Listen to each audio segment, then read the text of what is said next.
Welcome to the Fright Lab. I'm Lucas Yoakum, and this is entry number 27 of the 31 for 31 challenge, 31 days of horror, 31 days of Halloween, whatever you guys are calling it. We're hoping you're enjoying a bunch of scary movies this season and have been enjoying these episodes. This has been a real challenge and a very fun challenge at that. And speaking of challenging, we are talking tonight about an aptly titled horror film from director Demián Rugna, who directed a movie called Where Evil Lurks. Is his kind of, I don't know if it's his directorial debut or if it's the movie that first hit the U.S. shores, but it's a spooky little joint called Terrified. So what is Terrified about? It's such a simple plot that it's almost beguilingly simple, almost a little too simple, maybe. Terrified follows the events of a woman dying by supernatural means in her row house apartment type space and the reaction of a small community around it, people involved, neighbors, as well as a boatload of supernatural investigators who seemingly already have a handle on what's going on here. Terrified's a weird one, right? There is something going on with this movie and Rugna's other film, Where Evil Lurks. He kind of has a vision in his head of a world where the supernatural and the, natural already touch and overlap and exist within each other. And as a result, there's this kind of internalized mythos that he's created that I don't think, I'm fully equipped to discuss here in any meaningful way, but more importantly, because I'm not sure the movies are interested in that either.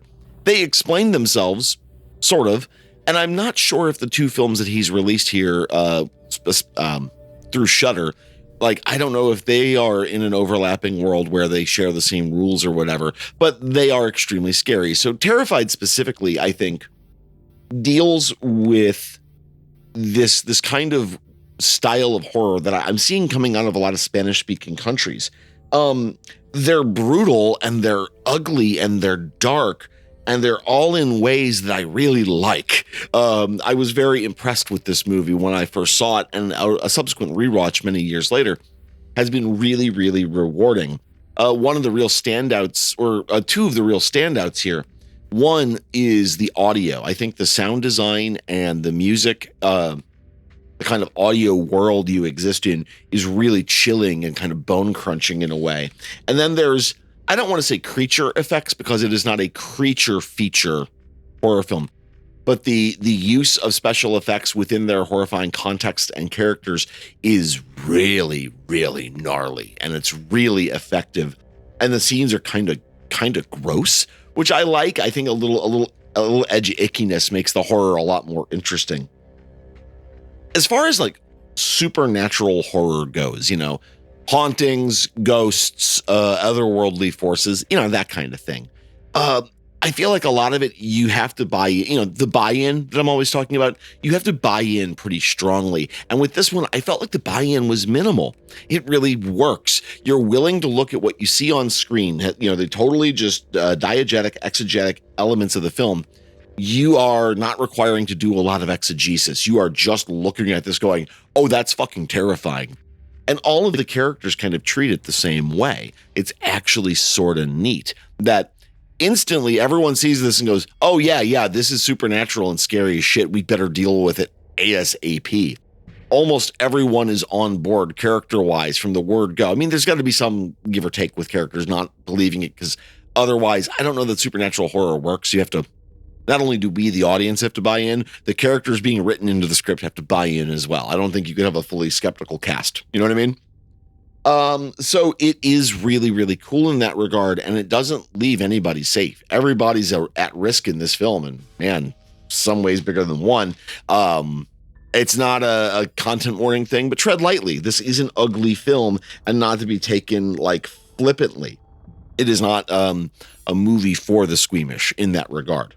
So, yeah, Terrified. This is going to be a quicker review than I've been doing because there's not as much to say. The story is so simple and straightforward, and I don't know that this is a movie that really lends itself necessarily well to a lot of exegesis. It's not to say that it's a dumb movie or not a thoughtful movie, because I think it's very smartly done and it's got a lot of It's crisp, it's snappy, the action gets moving fast and keeps moving.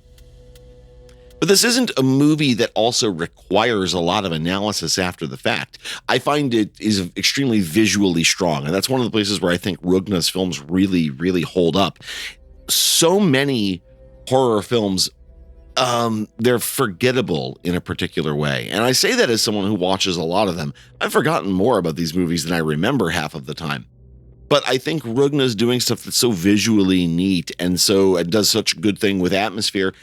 I don't even know that you have to think about the internal mythos of the film. I don't think you need to think about what these paranormal investigators are doing. They have cool paranormal doodads and gadgets that do paranormal stuff. Do you need to think about what they are and why? Nah, it's not even that deep, man. It doesn't need to be, though, right? There is a level where the cool factor, you know what I mean? The cool factor of a thing is sometimes enough to make it work. Some gadgets are just cool because they're neat little gadgets that do their own thing and don't require a lot of commentary, a lot of thought. That's so rare because most of the time when you try to do that, you're doing it obviously because it's ridiculous and you don't want to explain it. You're hoping it's cool enough to carry it off. And Demián Rugna's movies, as it turns out, they're cool enough to pull it off. And that's something really rare. So should you watch Terrified this Halloween season, you've got to like your scares pretty intense. I won't recommend this movie to everyone, but if you like an uglier, more intense type of horror, I think this is a great choice. Is it like the scariest movie ever made? Well, no, of course not. Everybody's talking about, this was movies like Hereditary are the most intense movies ever made. I don't know that Terrified's going for that. I don't know that any good horror movie's going for that, really. But Terrified is scary, and it's in a good way, and it's in a way that when it's said and done, you're pretty happy with watching it. So, with that, Terrified, have you seen it? Are you going to add it to your film list? What other spooky supernatural stuff is really, really going to scratch that scary itch for me? If you've got any other suggestions, we'd like to hear about it by reaching out to us at thefrightlabpodcast@gmail.com. We can be found on most social media platforms along with YouTube and Discord. Just look for The Fright Lab. We will be there. And in the meantime, it's time for you to go watch a scary movie. Will it be Demián Rugna's Terrified? Will it be his follow-up, Where Evil Lurks? I don't know which you should pick, but I will tell you that The Fright Lab is written and researched by me, Lucas Yoakum, who can stick a landing anytime he tries it with delivering that line, as well as producer Joseph Wren, who makes this episode sound as good as it does and makes all of our episodes sound great, doesn't he?